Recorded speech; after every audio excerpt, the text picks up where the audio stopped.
Hello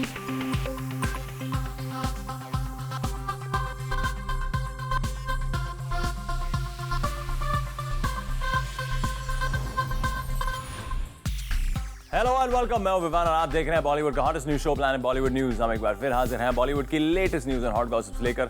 so why wait, let's start with today's headlines. Top story में दिखाएंगे जिया खान के suicide case में क्या है लेटेस्ट अपडेट, और दिखाएंगे आपको ऐसी टॉप 10 स्टोरीज जिन्होंने इस हफ्ते क्रिएट किया बज़। आज शो की शुरुआत होगी जिया खान केस कंट्रोवर्सी से। लेटेस्ट खबर यह है कि Sooraj Pancholi is planning to file a defamation case against Jiah's mom Rabia Khan. More on this up next.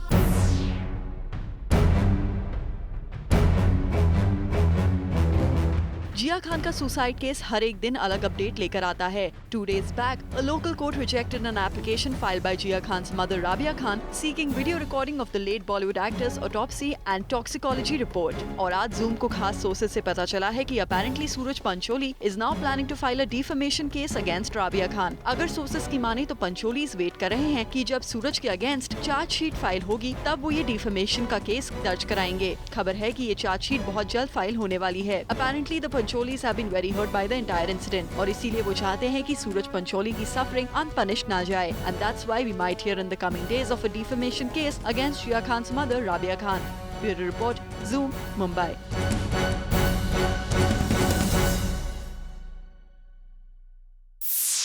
अब बारी है इस हफ्ते की टॉप 10 स्टोरीज जानने की। दोस्त who missed out on our show, हम आपके लिए लेकर आए हैं बॉलीवुड का पूरा वीकली अपडेट हमारे इस काउंटडाउन में। तो चलिए शुरू करते हैं इस हफ्ते का काउंटडाउन।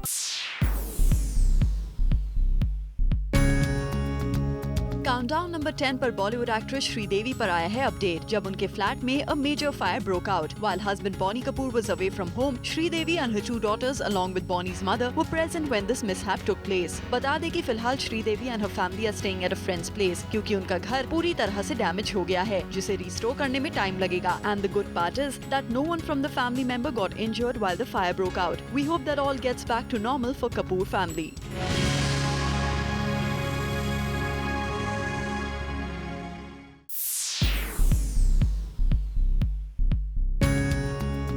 काउंटडाउन नंबर 9 पर है बॉलीवुड के स्प्लिट कपल्स की न्यूज। रिसेंटली ऋतिक रोशन के press release on his separation with Sussanne के बाद everyone was talking about the couple split, और इसी पर अनुराग कश्यप का जब हमने रिएक्शन जानने की कोशिश की तो Anurag choose to rather stay away. It's their business. I am no one to comment on their personal life, and I would suggest that I don't think it's anybody's business what's going on in anybody's personal life. वैसे Hrithik Suzanne की कहानी से ही मिलती जुलती है अनुराग काल्की की story, where this couple have chosen to take a break from each other. चलिए अनुराग से उनके स्प्लिट के बारे में जानते हैं। We issued a statement, and that's it. I don't think it's anybody's business to know what's happening in my personal life. We issued a joint statement, and I think that should end the whole kind of a लोग जो सोचना चाहते हैं, जानना चाहते हैं, उसके बाद मुझे कोई बात नहीं करनी। हम स्टेटमेंट रिलीज कर चुके हैं ना, कितने लोग हैं जो स्टेटमेंट रिलीज करते हैं। अनुराग ने यहाँ भी अपने रफ रिलेशनशिप पर बात ना करना सही समझा, but Anurag's reaction created a buzz on our countdown list.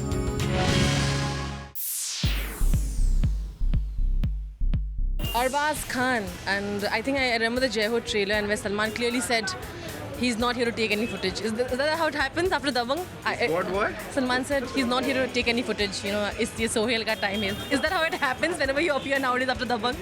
Oh yes, this Jai-O is Salman and Sohail's film, and I wish them all the very best. They worked very hard. The trailers are looking very good. We were there at the Chandan Theatre for the launch of the trailer, and it was an amazing response. And it was a fab interview that Salman gave. It was very funny. It was fantastic.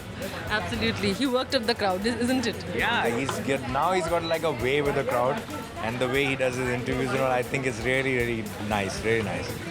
Magar, you know, since you've done that action genre, it's kind of conquered it, if I can say it. तो आपने बोला सोहेल को pointers दिए कुछ? Sohail has directed movies 10 years before I have directed my movies. You know, Sohail was very young when he directed his movies, and he had probably done 6 films as a producer and director before I even started. So he's a very experienced person where that is concerned. In fact, I take a lot of, advice from both. Yeah, sure, of course. I mean, Sohail is fantastic with, his acumen, business acumen, and, even as direction and all that stuff. So, we brothers, we exchange a lot of our experiences with each other. क्या आपको लगता है कि बहुत ज़्यादा pressure हो गया है सोहेल पर भी? You've been through that phase. तो कहीं ना कहीं अगर खड़ा ना उतर पाए तो बहुत सारे कमेंट्स भी आते हैं, you face that as well. So See, I don't think one can work with those pressures. First and foremost, fortunately, when you have a star like Salman, he kind of takes care of a lot of because he's got such a great fan following, and touchwood, he's coming also after a long gap. So there'll be a lot of people wanting to watch his film, and Sohail would be very, very, Sohail's very hardworking. thank you so much and more power to that. Thank you, Arbaz. इस week number 7 पर बस create कर रहे हैं बॉलीवुड के वो stars जो आए सीजन की one of the first awards night पर खूब सारा धमाल मचाने. Starting with the lady with maximum awards in her hand, Deepika Padukone, जिन्होंने यहाँ सलमान खान के ऑपोजिट काम करने की खबरों पर भी मीडिया को अपना ऑफिशियल बयान दिया. I don't know. I've been reading about it in the papers, but I haven't met Suraj ji. And जैसे मैं हमेशा कहती हूँ, I'm looking forward to doing a film with Salman. But there's nothing right now. Next on the red carpet was the very gorgeous Bebo. Looks के अलावा करीना ने ये कहकर सबको चौंका दिया कि उन्होंने इस साल बॉलीवुड फिल्म्स देखी ही नहीं हैं. ऐसे में किस फिल्म को क्या अवार्ड मिलेगा उन्हें कुछ भी नहीं पता. मैंने इस साल एक्चुअली कोई फिल्म नहीं देखी है एंड अभी हम लोग सैफ और मैं अभी हॉलिडे पे जा रहे हैं. हम लोग सारे DVDs लेकर जा रहे हैं इस साल के सारे फिल्में देखने के लिए. जैसे मैंने पहले भी कहा हम लोग बहुत फिल्में नहीं देखते, पर इस साल हमने डिसाइड किया है कि सारे फिल्में देखनी है. इन दोनों गॉर्जियस डीवास के अलावा हमने स्पॉट किया सोनाक्षी सिन्हा को in a black gold mermaid fit gown. Shilpa Shetty को भी wearing a teal green gown paired with that big gold neck piece. Shilpa looked quite sexy. वैसे इन लेडीज के अलावा बॉलीवुड के मेन ने भी ग्रैब किया हमारा attention. For example Farhan Akhtar, जो दिखे spotting a moustache but wanted to keep shut about it. You'll see it very soon. It's for a shoot. But unfortunately, I can't tell you more than that right now. And how can we forget Dabangg Khan Salman, जो दिखे a bit tired and unwell. वैसे सलमान खान को इस award ceremony पर देखकर सभी surprise थे. आज सबको लगा कि शायद सलमान खान ने अवार्ड सेरेमनी से जुड़ी अपनी पुरानी नाराजगी को भुलाकर एक बार फिर अवार्ड्स लेने का फैसला कर लिया है. लेकिन इस इवेंट पर पहुंचते ही सलमान ने साफ कर दिया कि वो यहाँ कोई अवार्ड लेने नहीं आए हैं. आपकी फिल्म को भी नॉमिनेट किया गया है अलग अलग कैटेगरीज में. अवार्ड लेने जाएंगे आप? जी नहीं, परफॉर्म करके शाम में शामिल होंगे. थोड़ा सा बैठकर थोड़ा सा एंटरटेन होंगे, परफॉर्मेंसेस देखेंगे, मजे लूटेंगे थोड़े से. अब बात करें इवेंट के और एक हाईलाइट की तो वो बने रणबीर कपूर के दोस्त अयान मुखर्जी, क्योंकि अयान ने यहाँ साफ कर दिया कि वो रणबीर कपूर और कटरीना कैफ के साथ न्यू ईयर पर न्यूयॉर्क छुट्टियाँ मनाने नहीं जा रहे हैं. मेरे बिल्कुल भी कुछ प्लान्स नहीं. सब लोग वापस से पूछे मैं न्यूयॉर्क बिल्कुल नहीं जा रहा हूँ. सच में कह रहा हूँ. पक्का 100%. और कुछ इस तरह गॉसिप और ग्लैमर के साथ इस वीक के अवार्ड्स नाइट ने क्रिएट किया buzz on number 7.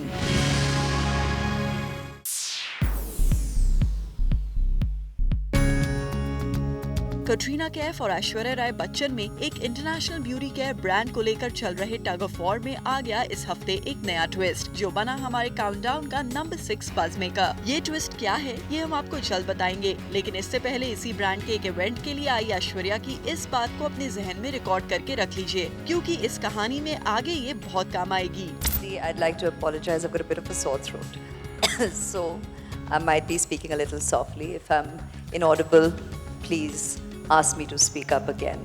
Well, this was a perfect moment for Aishwarya to speak and clarify उन rumors को जो suggest कर रहे थे कि ऐश्वर्या राय के बाद ये ब्रांड अब कटरीना कैफ के हाथ लग गया है. सो सवाल पूछा गया. Reason being Katrina, who's I heard is a part of L'Oreal team now. So does it really affect you in any way?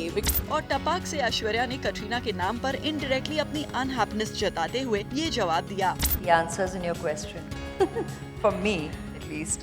And yes, she did speak again. UK की ओरिजिन वाली कटरीना कैफ को शायद ऐश्वर्या का आने वाला जवाब चौंका देगा. I was very happy to be the chosen face to endorse this product because being Indian, using the kajal is synonymous with us. देखा आपने किस तरह ऐश ने अपने इंडियन ओरिजिन से इस ब्रांड को जोड़ दिया और अपनी इन्हीं कंट्रोवर्शियल बातों से वो बन गई इस हफ्ते की नंबर 6 बज़ मेकर.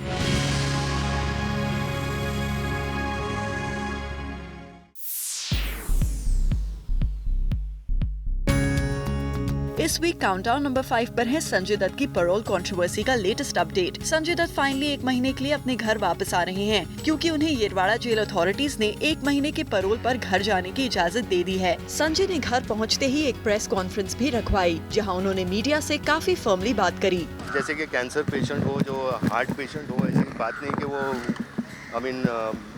घर पे ही बैठा रहता है।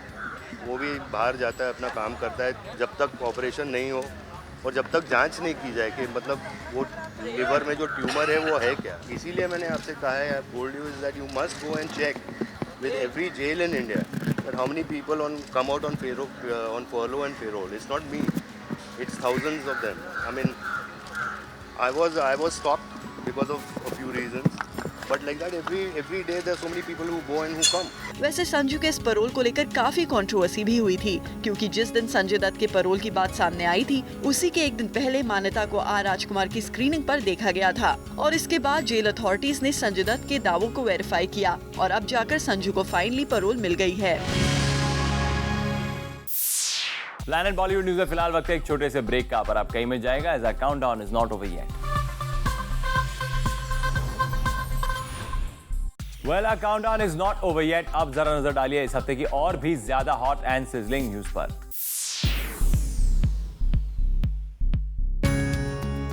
इस वीक नंबर 4 पर है अभिषेक बच्चन और उनके एक्यूजेशंस जो उन्होंने लगाए आदित्य चोपड़ा पर। हम जिस कमरे में हैं उसके बिल्कुल पीछे आदित्य चोपड़ा का कैबिन है। आप लोग सब वहाँ घुस जाएं और उनसे पूछें कि धूम 3 को लेकर क्यों सिर्फ आमिर और कटरीना के नाम की धूम मची।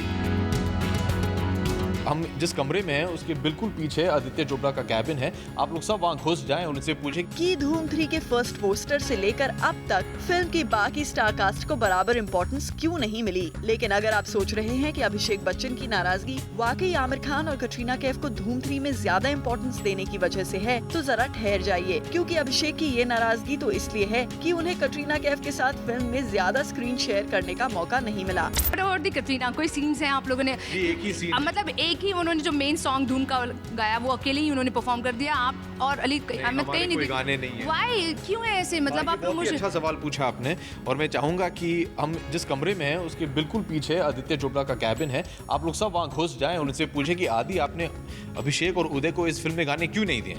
जी हाँ, अभिषेक बच्चन और उदय चोपड़ा को फिल्म कटरीना के साथ स्क्रीन शेयर करने का मौका ना मिलने की वजह से अभिषेक नाराज है। Of course, it's Dhoom. You want to go out there, you want to dance, you want to have fun. It's Dhoom. मैं आदि से कहूँगा कि देखिए पिक्चर हिट हो जाए तो आपको हमें एक वीडियो देना ही पड़ेगा। इसके अलावा अभिषेक ने ये भी कन्फेस किया कि धूम 3 की टीम ने जानबूझकर इस फिल्म को प्रमोट नहीं किया। मैं ये जरूर कहूँगा कि बाय डिजाइन उन्होंने कम किया है, क्योंकि हम सबको लगता है कि धूम अपने आप को खुद प्रमोट कर सकता है। धूम को हमारी ज़रूरत नहीं है। दूसरी बात यह है कि हम चाहते हैं कि हम ज़्यादा कुछ टीवी पे नहीं दिखाएं, क्योंकि हम चाहते हैं कि हमारे जितने भी ऑडियंसेस हैं वो सिनेमा घर में जाके इस फिल्म को देखें, उसका मज़ा लें। इसीलिए हमने थोड़ा कम किया है। कल आप धूम 4 में न्यू कमर्स को भी ले लें, लोगों में उतना ही एक्साइटमेंट रहेगा जितना स्टार्स के साथ रहेगा। वहीं आमिर को ज्यादा इम्पोर्टेंस मिलने की बात खुद अभिषेक भी कबूल कर रहे हैं। आप भी सुनिए आमिर के रोल को मिल रही हाइप पर अभिषेक का ये टेक। मैं ज़रूर कहूँगा कि उन्हें महत्व बहुत दिया जाता है, क्योंकि अगर जो आपका विलन है अगर वो इतना बड़ा नहीं हो तो उसे पकड़ने में बहुत आसानी हो जाएगी। एक बार विलन को पकड़ लिया तो कहानी ख़त्म हो जाती है। तो जितना आपका जो विलन है वो इतना मुश्किल हो उसे पकड़ने में, तो उतना ही बेहतर हम लोग दिखने वाले हैं, उतने बड़े हम दिखेंगे। और कुछ इस तरह अभिषेक बच्चन बने इस वीक के नंबर 4 बस मेकर।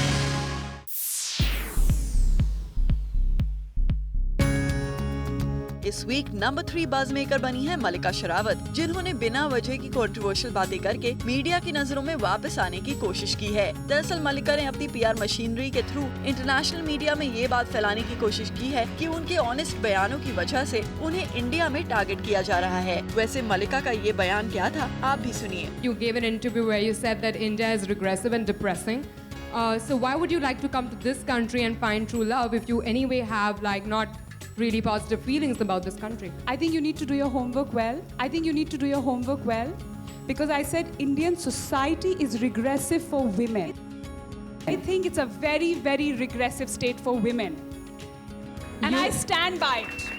जी हाँ, अपने फ्लॉप रियलिटी शो के प्रमोशंस के दौरान दिए गए अपने इन बयानों को आधार बनाकर मलिका पब्लिसिटी पाने की कोशिश कर रही हैं और इंटरनेशनल मीडिया में ये बयान दे रही हैं कि इंडिया को रिग्रेसिव कंट्री कहने की वजह से उन्हें टारगेट किया जा रहा है। वैसे जूम ने जब मलिका के इन बयानों पर सोनम कपूर से बात की तो देखिए कैसे सोनम ने अच्छी तरह से मलिका की क्लास लगाई। I also feel you should never air your dirty laundry in public.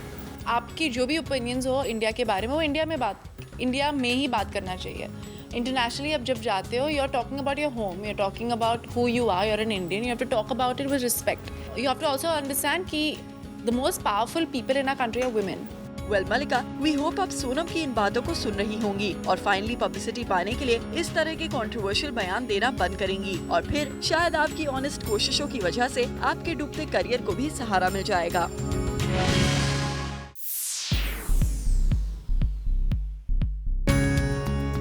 Creating a buzz on number 2 this week is Aditya Chopra and Rani Mukherjee क्योंकि Zoom का कैमरा कैप्चर करके लाया है इन दोनों की एक्सक्लूसिव झलक। ये वही आदित्य चोपड़ा हैं जो शटर बक्स से दूर रहते हैं। ये वही आदित्य चोपड़ा हैं जिनकी गिनी चुनी 2-4 तस्वीरें ही अब तक मीडिया में दिखती आई हैं। लेकिन पहली बार Zoom लेकर आए हैं आदित्य चोपड़ा के ये विजुअल्स।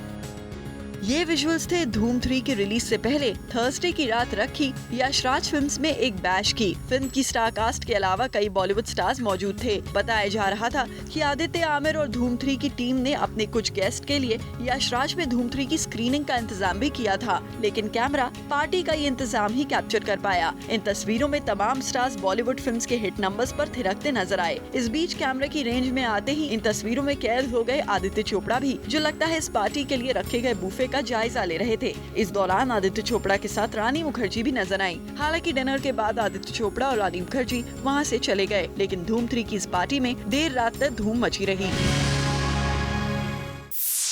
प्लैनेट बॉलीवुड न्यूज में फिलहाल वक्त है एक और छोटे से ब्रेक का, बट डोंट गो एनीवेयर क्योंकि इस ब्रेक के बाद आपको दिखाएंगे इस काउंटडाउन की टॉप स्लॉट की स्टोरीज जिन्होंने इस हफ्ते क्रिएट किया maximum buzz. Welcome back. Now it's time to find out कि इस वीक हमारे काउंटडाउन में सबसे ऊपर की जगह किस स्टोरी ने बनाई है, किस स्टार ने क्रिएट किया maximum buzz. Let's find out.